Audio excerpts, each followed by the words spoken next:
Hey guys, Caitlin here. I am a classical conversations tutor and I make videos pretty much every single week showing my lesson plans and what I do in class and giving a recap to help you guys. But something I've never done and wanted to do is show a video during the week of what I do to prep for the next week as a tutor. So last week after I got home, I set up my camera and I filmed myself all the things that I do throughout the week to show you what that prep looks like. Because I think one of the questions that we get often is how long does prepping take, and like how much time outside of your week does it take?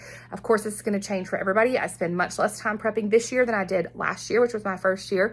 I also do a lot of prep work in the summer, and so I don't have a whole lot as much that I have to do during the school year. So this will vary, but hopefully this will at least give you an idea of kind of how to structure yours or what to expect, or maybe give you ideas how to streamline depending on what you need. But either way, it's just an interesting look at a week in planning to be a tutor with me. So let's check it out. All right, so as soon as I get home from community day and once I'm settled, and of course I've made my weekly video for you guys, but once I've done that, then I go ahead and start switching out everything that I can right away that I know I'm going to need for the next week. So I have less to do during the week. So for example, the new grammar, I go ahead over the summer and I write out all of my new grammar on pieces of paper so that it's done for the whole entire year. And then I hang it up on my whiteboard in these shop tickets. Now I know every community is different in what you guys do, but that's what we do. And so I go ahead and switch out. I take out the week that we just finished at CC and put that in my folder, and then I get out the upcoming week and slide it into the shop tickets and then put that in my tutor bag so that I'm done and don't have to think about it again.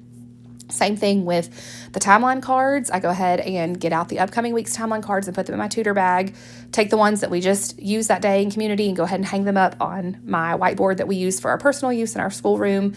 Same thing, like if I use the maps or whatever, any of that kind of stuff, and I just do like the big shuffle, take down the old week, put up the current week, and get the future week out and put it in my bag. Same thing with the visual history cards that I use every week, the Latin cards that I use, the math cards that I use. Sometimes I have English cards, kind of depends on what part of the week, what part of the year we're in and what we're learning, but I go ahead and get all that stuff out. I also, if I know what review game I'm planning to do the upcoming week, I'll go ahead and grab that out. Or if I know, I'm planning to use a particular thing like pointers or whatever, I'll get that out too. Then later in the week, and I don't have a specific day that I do this, just kind of whenever it fits into my schedule. Sometimes it's early, sometimes it's the night before. I will sit down and plan out the rest of my lesson. I usually have some of the things planned that I'm planning to do because it's repeated from last year or I'd already thought about it ahead of time. But the subjects that I don't have things planned for, I sit down and I work on that and decide that. I'll watch YouTube videos of people doing hand motions and I'll make notes about that.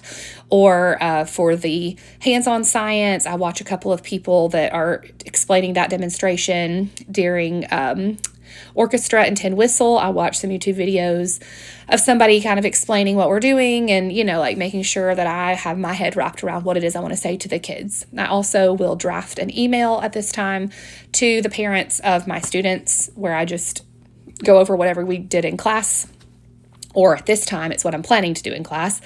Links to any videos that I used of hand motions or songs, and then that way it's in my drafts, and so when I get home the next week, all I have to do is just read over it, make sure there weren't any notes that I needed to change, and then send that out. So when I'm tired from the previous week or, from that day, I don't have to think about it anymore. So then once that's done, I just print off my lessons or my lesson plan that I put in my binder so that that's ready to go. Make sure I have anything else that I, need to gather up, the maps that I'm going to be using in review, or if I need any thing for my review game or anything that we're using in new grammar for that week. If I didn't already grab it at the end of last week when I first got home, then I grab that stuff now and get it ready to go so that I'm all ready for the next day. And I also change out the Yodo playlist. So I use a Yodo playlist every week for our songs. We use it, my kids use it, their Yodos at home, but I also use it to play songs in community. And so I will switch out my playlist. I've already, again, done all the pre-work on this. These are saved in files on my computer so that I don't have to do anything other than just delete the current week, upload the next week, and so that's ready to go as well.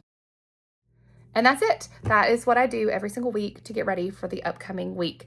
Like I said, it does not take as long this year as it did the first year. So if you're in your first year and you're thinking, I'm spending a lot of time every single week getting ready, it does get better because a lot of stuff repeats, like timeline repeats and math repeats and orchestra and fine arts basically, not fine arts, orchestra and tin whistle basically repeat. I mean, even the drawing pretty much repeats, not the exact same projects, but kind of the theory behind it. So there's not nearly as much prep work the second year. But even the first year, I didn't feel like I was doing a ton every single week because I had done a lot during the summer to get ready. So that's what I do. One tip that I have is, or one other tip is that I keep a note on my phone, and it has a checklist of everything that I want to make sure that I do each week to get ready. And so that way I'm not forgetting anything. So I make sure I go through and I check that. And at the end of the next week, I uncheck everything and then check it all again throughout the week. And it has not only stuff for tutoring, but also stuff like I need to read my essentials lesson for my kids that are in essentials. That's something that we do at our community, is everybody's supposed to read it before we come for the week. And, packing lunches and all that kind of stuff. So that's it. So you can screenshot it. I'm going to put it up here so that you can use it for yourself, but that is basically it. That's everything that I do to get ready for the week, and it keeps it pretty smooth and pretty streamlined, and I'm not spending a ton of time every single week scrambling around getting stuff ready. The hardest part, or the most time-consuming part, is making the lesson plans, which does get easier as you go. So I hope that helps, and I hope you have a fantastic year tutoring. Bye.